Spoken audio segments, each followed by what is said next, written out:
What's up, you guys? Welcome back to Steve's Project Car Garage. My name is Steve.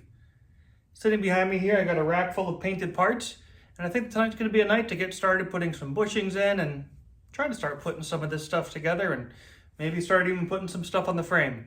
So stick around, it'll be a good video. All right, so this is kind of what we got here. We got pretty much all the parts. It's been a week now since they've been painted. Everything's pretty much come out really nice. They're all good and dry and cured and looking pretty sharp. And so I got a stack of parts up here, and then I got a box of parts down here that I got from Rimmer Brothers.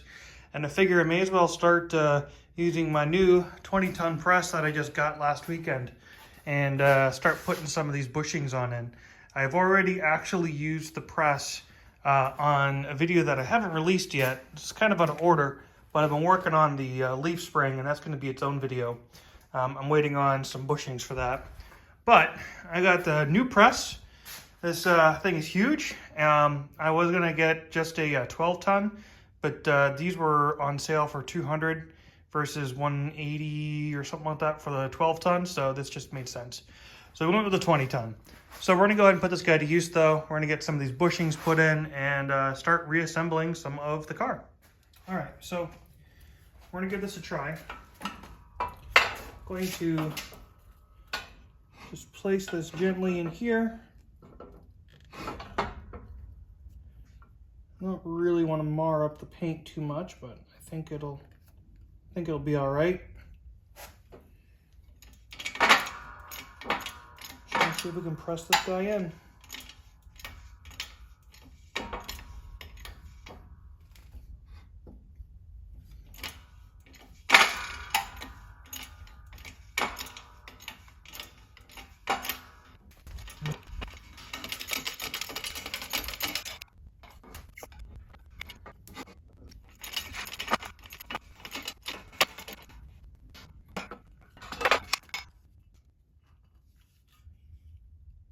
There we go.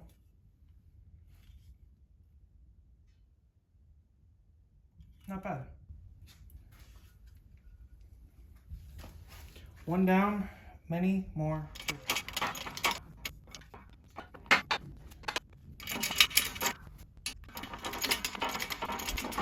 Right.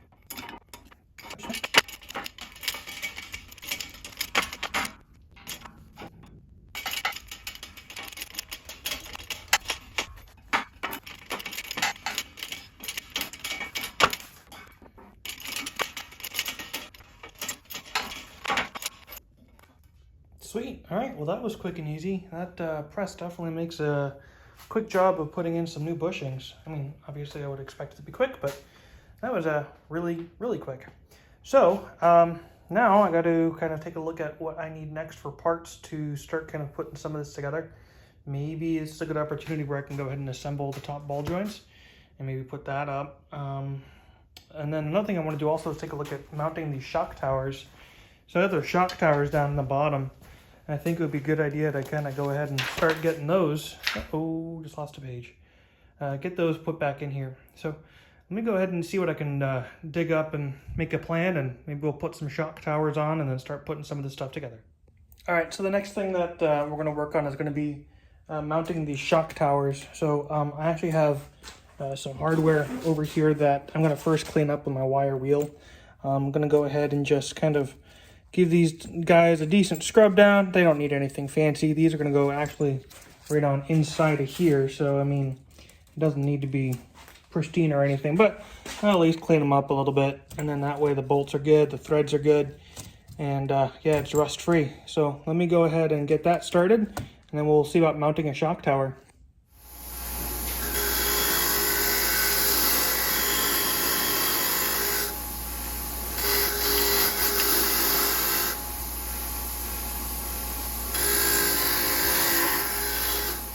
And just like that, I have hardware that is good as new. Nicely cleaned up, no rust.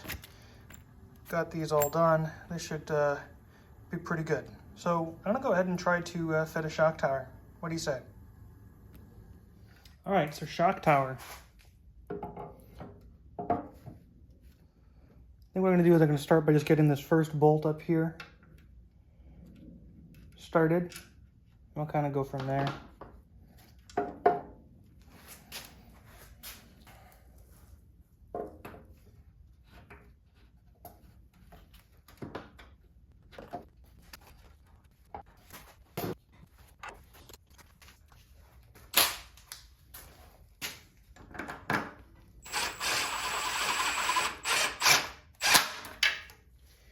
Not going to snug that up too much.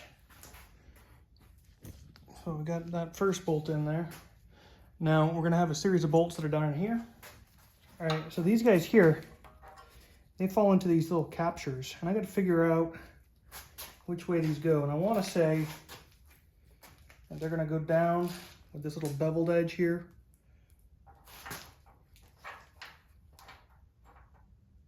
Like so. That seems to make sense. I got that in there.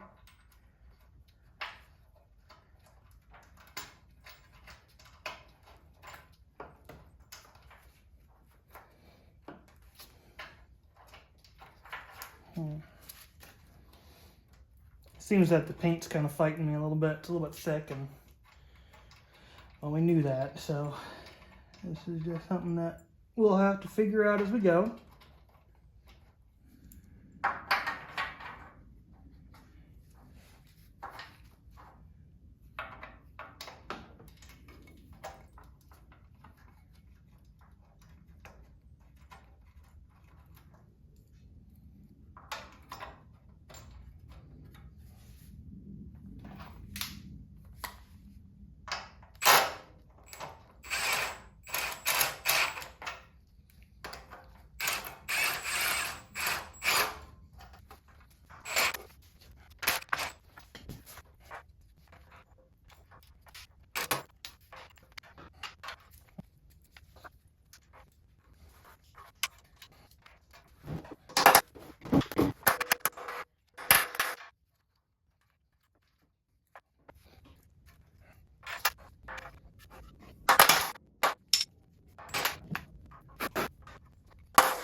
There we go.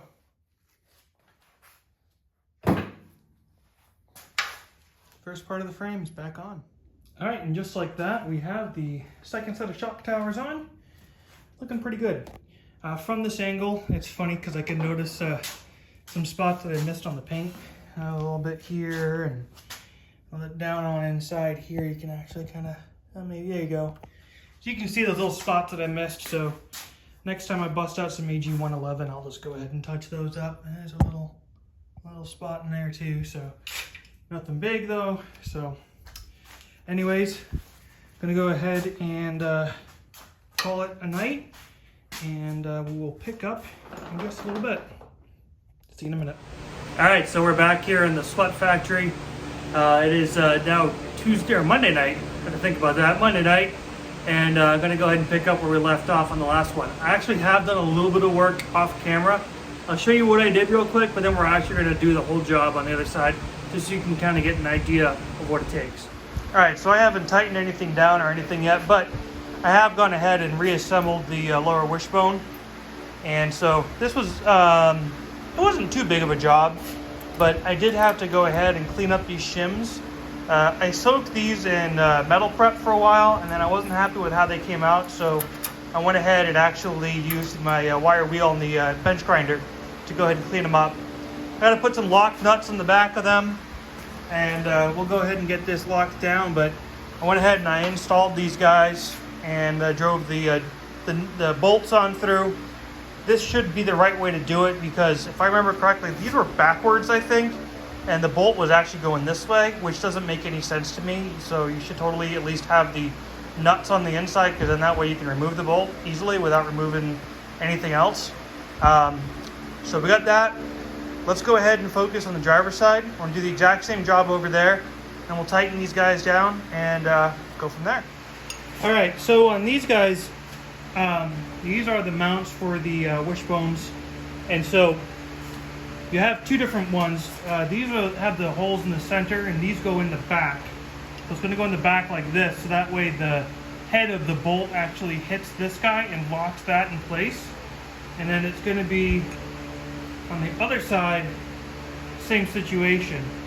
Now I'm actually looking here, and I kind of wonder if one of these was just out of whack for the whole time, because that doesn't quite make sense. So I put that in there. The bolt should be able to go right through like that. I put this one here though, that still leaves a bolt that can't get out. That's interesting, but that's definitely the way that they're set. I wonder if at some point or another these got messed up. Now the other thing of note is I have these shims. And these are the shims. When I took these off, there were 3 shims behind each brace. So that's what we're looking at here. Now knowing that this bolt needs to go through first, I'm kind of perplexed. So I'm going to think on this for a few minutes. And I may end up having to actually put the wishbones on first. Like that. Get that bolt in there. And then go ahead and put this together. Not really crazy about having to do that, but that's, I think, what we're going to have to do. Alright, so I decided that what I'm going to do is go ahead and press these in now, and then I'll put the bolts in. About to pull it out first to do so, but in order to get these in, I think it's best to just kind of do it while I got it here. That one was kind of easy. Well, let's see about this guy. On the other side, I had to kind of finagle these in a little bit. But, oh, that's not bad. Okay, cool. So that gets those in. Let's go ahead and pull it out, get the bolts in. Okay. So we got those on.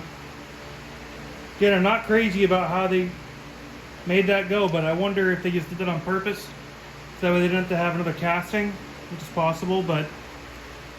So nuts both go that way on this guy.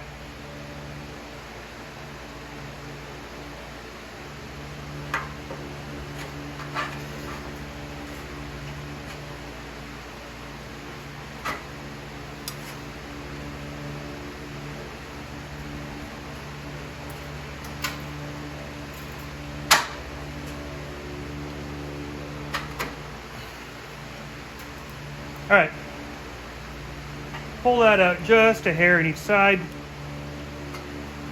because I have the shims. So when I took it apart, I had the 3 shims. I'm gonna go ahead and put the 3 shims back in, and then this way when I go to do an alignment on the car, it should be at least somewhat close to where it was when I took it apart. Fingers crossed. All right, so these bolts and then the bolts down here that go to the actual wishbone brackets, these all go down to 32 foot-pounds. So I'm going to go ahead and set these just initially to get them started with the impact wrench, and then we'll come back through and we'll torque them down with the torque wrench to 32 foot-pounds.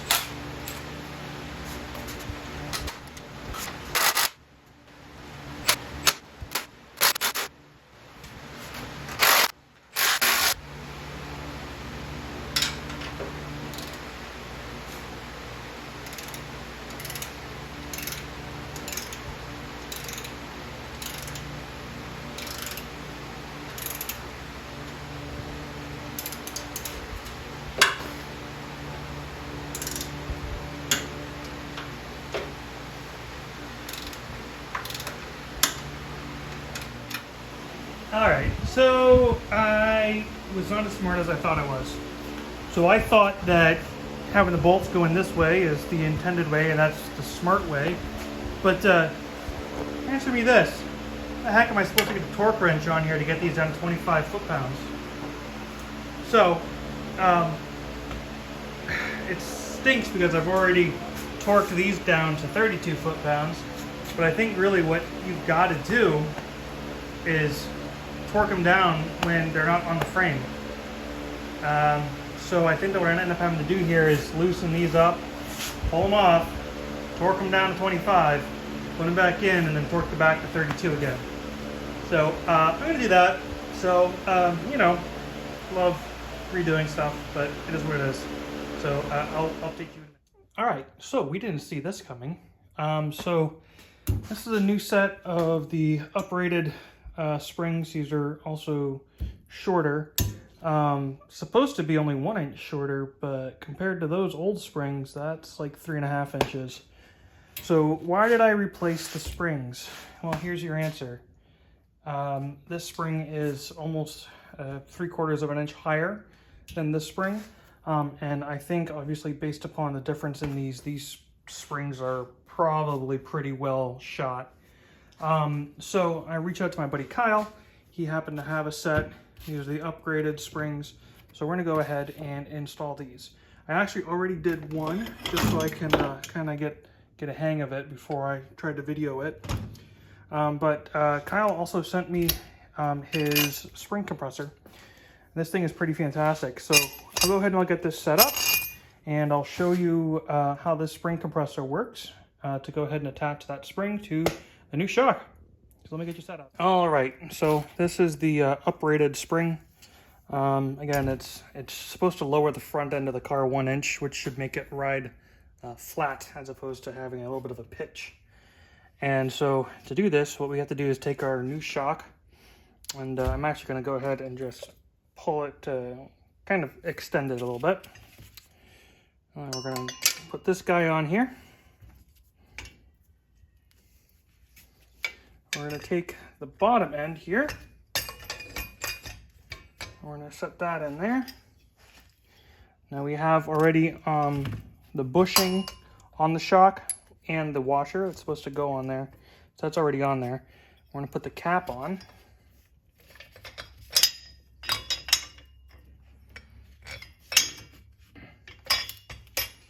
And then on the cap, there's going to be another bushing, which is actually welded to the top. So you can see here, there's this, or not bushing, but rather it's like a domed washer. That's welded to the top of this. So that will fit on there.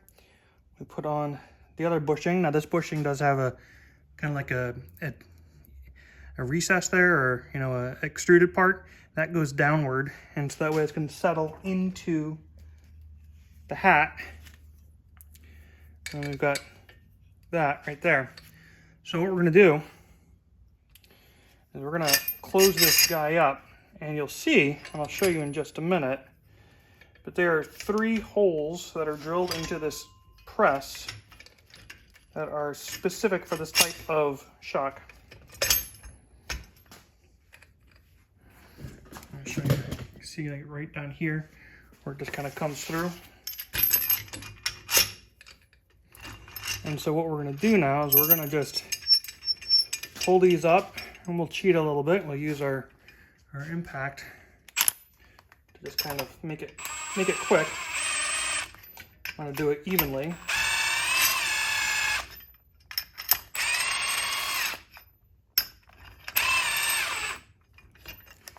Okay. Make sure that it's sitting in there even. I'm going to lay it down.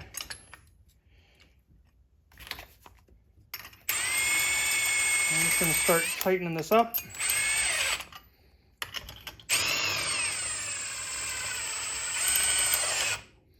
All right, so now it's going to start putting pressure on the actual spring itself. Okay, so we're going to just,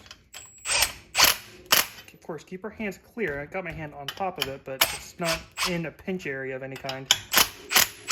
And then we're just going to gradually cinch it down, putting pressure on the spring.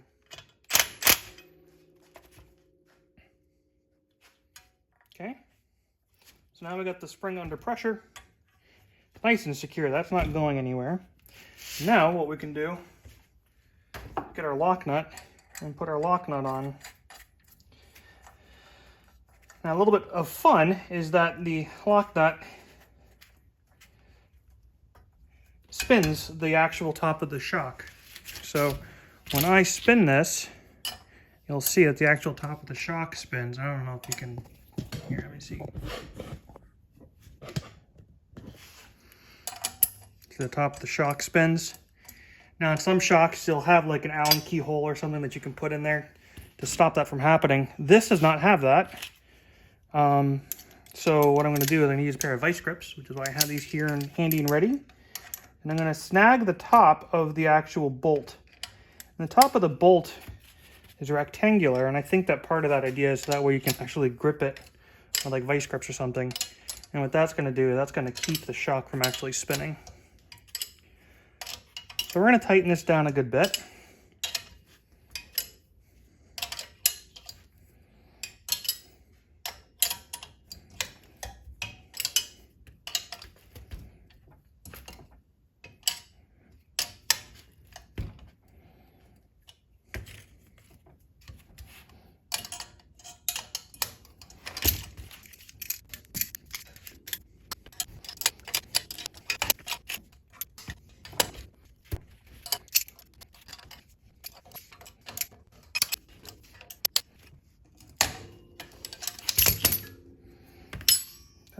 want to seem to tighten down much.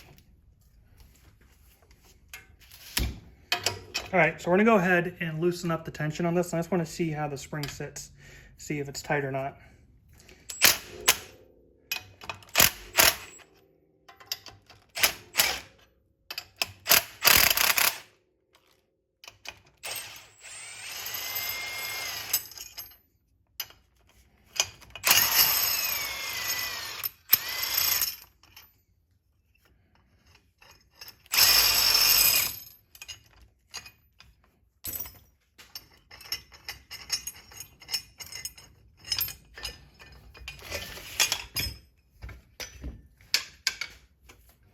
There we go. I feel like that hat could probably come down a bit more. But what we'll do is we'll tighten that up once we get it on the car. And I think that we'll have the better capabilities to tighten it up. But that's pretty much how it works. Pretty simple. Nice and easy. Way less nerve-wracking than the set that I used to take these off. Alright, so it is now time to move on to trunnions. So these are the old trunnions, and I was going to actually just reuse them, but the kit that I got comes with new ones, so I think that we'll just end up using the new ones. Looking at these are actually different anyways. They're not the same. This is a stand part, and I don't know what this is. So because they are different, I think I'll just go ahead and put these in my spares and go ahead and use these new ones. So we have a right and a left. Right.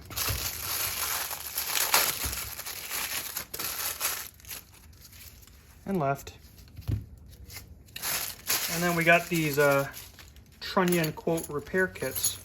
I guess it's really more of like an assembly kit than anything. So from the looks of it, what we have to do is go ahead and put these guys on in. Then there's a sleeve that goes in between. So we're gonna, actually before I do that, pop that out.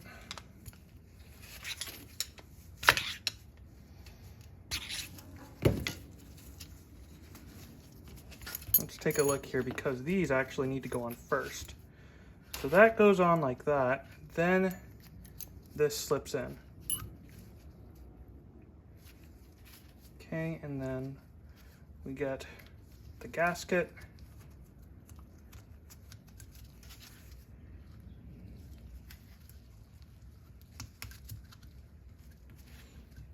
Gasket. There we go. Let's do the other side.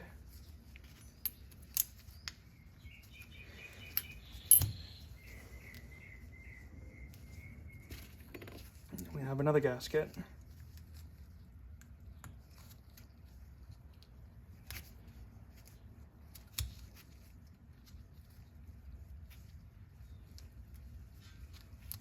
Come on.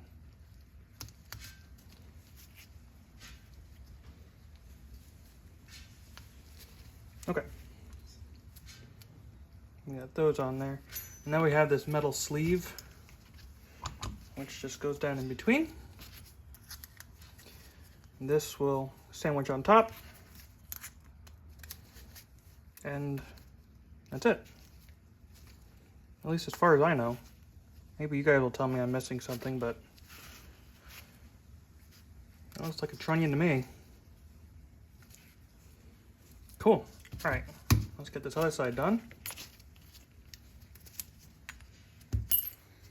Okay, so I got the trunnions here, and I have the vertical links. So we got, let's see here, this is the left side, and this is the right side. One thing of note is that left, I believe, is the reverse thread, and then right is the normal thread. So let's go ahead and just make sure that I have these. Yeah, that looks correct. So let's see. Reverse thread will be this way. There we go. Okay. Of course, I got the cap on there too.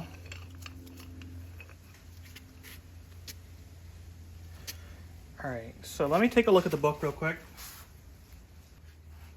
Okay, so it says to screw it on finger tight and then back it off.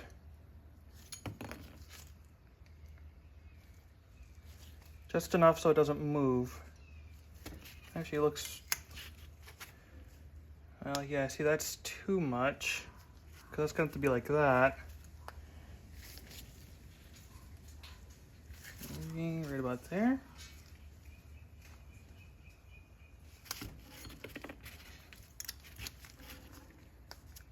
Just so it doesn't move. I believe that should be adequate. All right, let's go ahead and do the next one.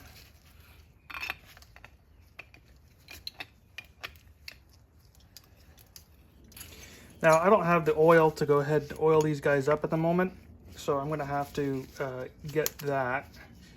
But when I did take apart the vertical links, I went ahead and cleaned out the oil passages and cleaned out the oiler itself, so they should be good and ready to receive oil after we assemble.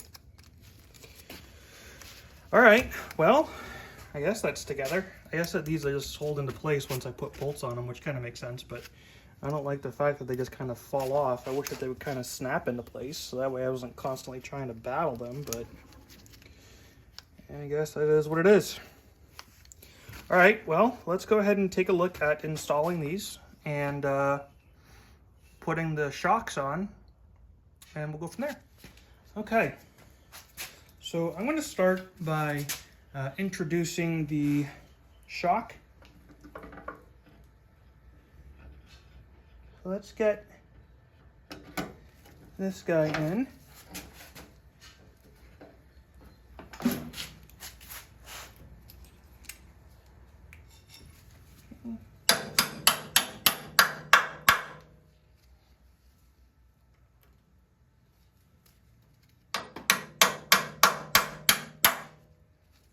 Go. All right, so I'm not going to lock anything down yet, but I am going to go ahead and just at least get the hardware kind of on there, so that way it's there. Again, I'm just putting them on just for putting them on. We'll cinch everything down once we're a little more fully assembled, but this is just to kind of start. Okay, so now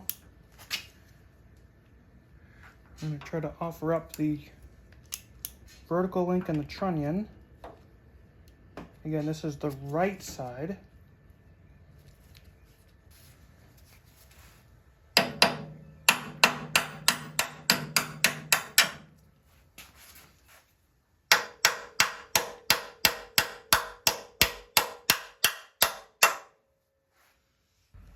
All right. So that's that so far.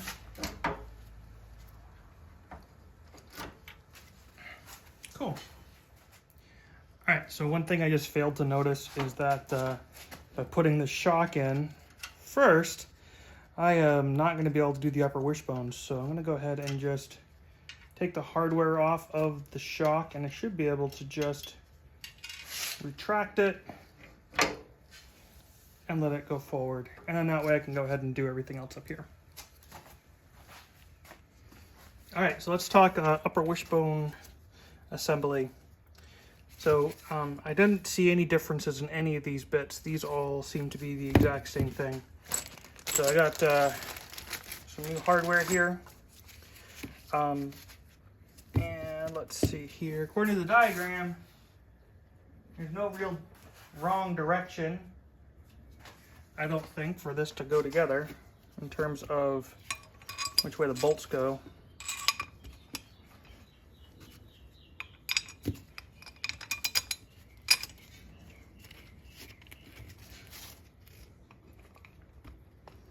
So it should just be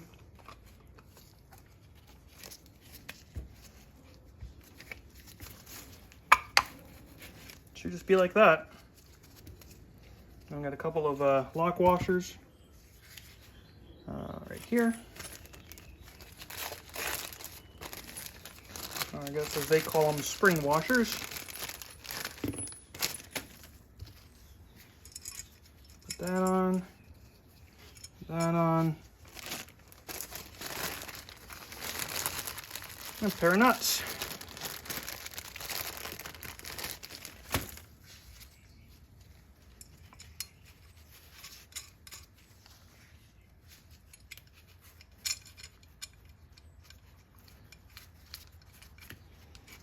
Cool. Let me find out what the torque spec is on these, and we'll get those locked down and do the other side. All right, so I had to go get some additional hardware from the hardware store. It appears that there's not enough lock washers, or lock nuts rather, in the complete suspension kit to assemble the complete suspension. So thankfully Ace has what I needed. So I got the wishbone, upper wishbone here, and I'm just gonna go ahead and start getting these nuts put in.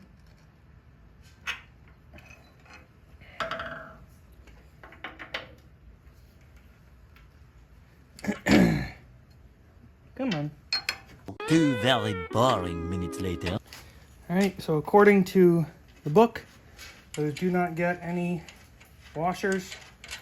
Also, there's washers kind of just built into here anyways. So again, like before, we're going to just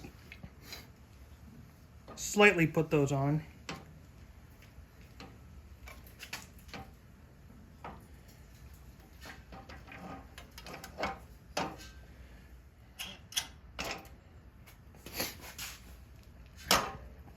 It's getting there.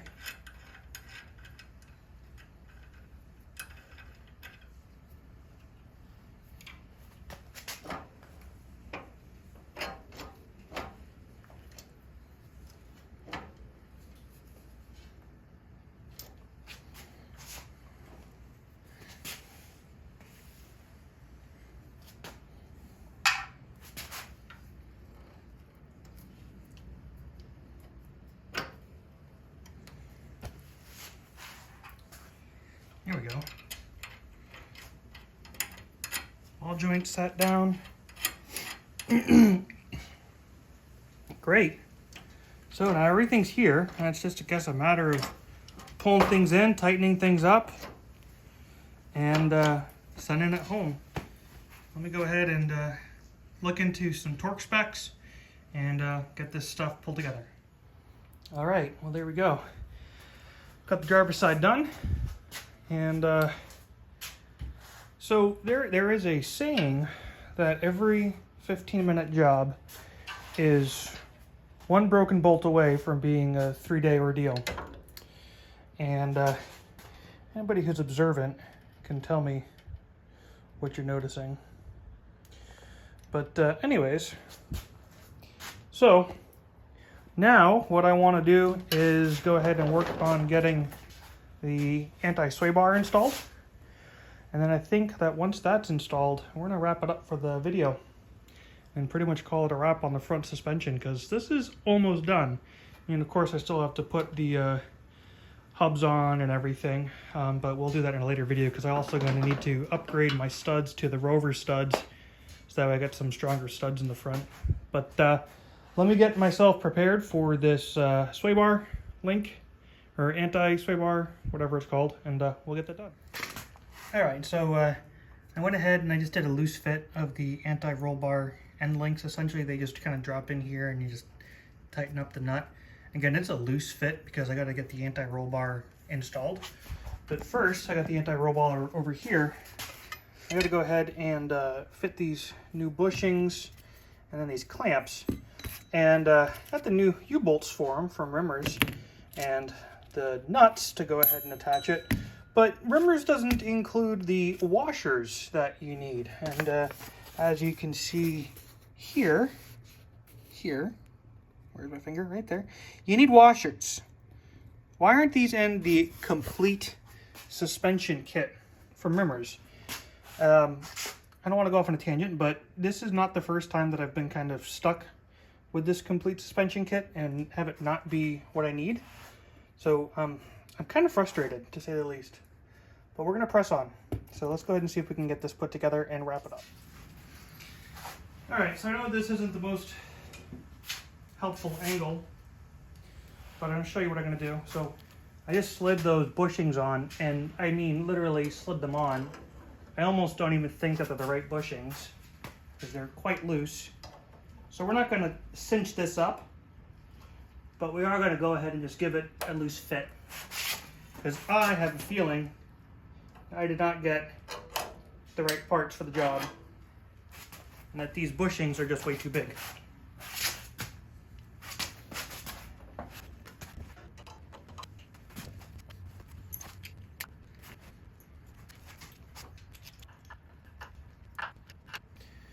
Well, that's even more disappointing. The U-bolts are too wide. Supposedly, these were back ordered. And it seems that what they sent is about a 1/2 inch too wide. How is this not right for this car? All right, I'm gonna stop before I get more frustrated. I've got to get on the phone with Rimmers and find out what the hell's going on. So here's the deal. Let me get down here. This bushing is just way too large for this sway bar. It doesn't make sense. Like, I shouldn't be able to move it around that much. The U-bolts that were back ordered that finally came in are about, I don't know, 1/2 inch too wide. So I can't put those in. So these are completely useless to me. And on top of that, they didn't include the washers that you go to put up here. And they didn't include the washers for back here. So far, this complete suspension kit is missing a lot of stuff, and it's rather frustrating. So I have to make another trip to the hardware store to get the right parts, because I can't reliably get them from Rimmers, unfortunately. So let's go ahead and wrap up. All right, well, unfortunately, that's where we're going to call it for this video. I mean, I got most of the front end suspension put back together, and it looks pretty decent.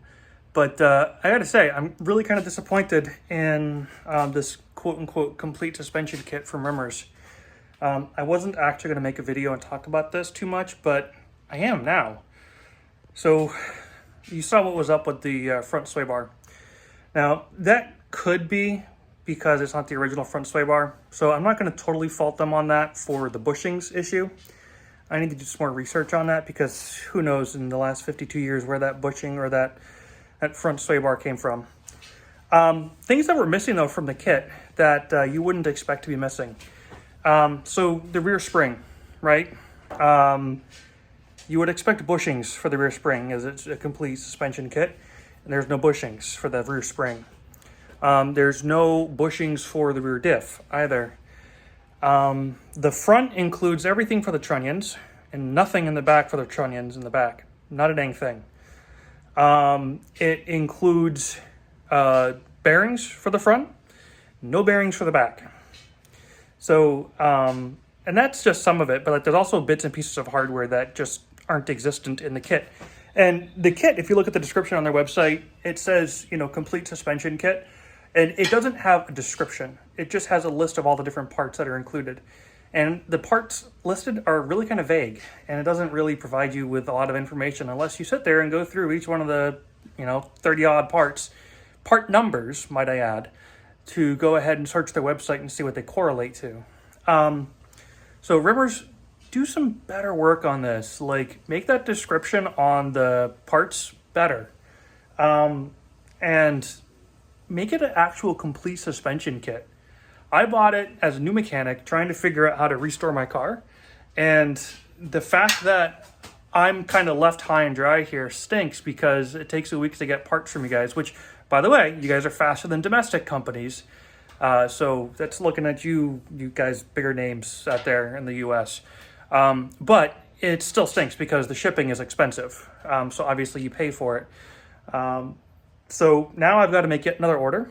I've already had to make another order once just to try to get the rear trunnion stuff. But I don't know, like, it's not a complete suspension kit. Please take a look at it.